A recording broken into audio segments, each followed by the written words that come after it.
حضرت برا رضی اللہ تعالیٰ عنہ فرماتے ہیں کہ نبی کریم صلی اللہ علیہ وآلہ وسلم کی خدمت میں حاضر تھا۔ میں نے آپ صلی اللہ علیہ وآلہ وسلم کو یہ ارشاد فرماتے ہوئے سنا، قیامت کے دن جس وقت قرآن والا اپنے قبر سے نکلے گا تو قرآن اس سے اس حالت میں ملے گا جیسے کمزوری کی وجہ سے رنگ بدلا ہوا آدمی ہو، اور صاحب قرآن سے پوچھے گا کیا تم مجھے پہچانتے ہو؟ وہ کہے گا میں تمہیں نہیں پہچانتا۔ قرآن دوبارہ پوچھے گا کیا تم مجھے پہچانتے ہو؟ وہ کہے گا میں تمہیں نہیں پہچانتا۔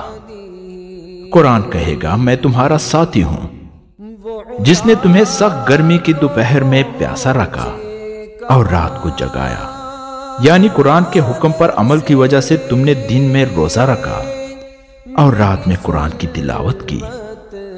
ہر تاجر اپنی تجارت سے نفع حاصل کرنا چاہتا ہے، اور آج تم اپنی تجارت سے سب سے زیادہ نفع حاصل کرنے والے ہو۔ اس کے بعد صاحب قرآن کو دائیں ہاتھ میں بادشاہت دی جائے گی اور بائیں ہاتھ میں جنت میں ہمیشہ رہنے کا پروانہ دیا جائے گا۔ اس کے سر پر وقار کا تاج رکھا جائے گا اور اس کے والدین کو 2 ایسے جوڑے پہنائے جائیں گے جس کی قیمت دنیا والے نہیں لگا سکتے۔ والدین کہیں گے ہمیں یہ جوڑے کس وجہ سے پہنائے گئے؟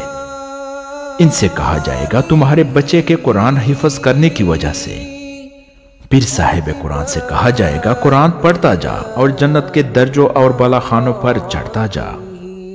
چنانچہ جب تک وہ قرآن پڑھتا رہے گا، چاہے روانی سے پڑھے چاہے ٹہر ٹہر کر پڑھے، وہ جنت کے درجوں اور بالا خانوں پر چڑھتا جائے گا۔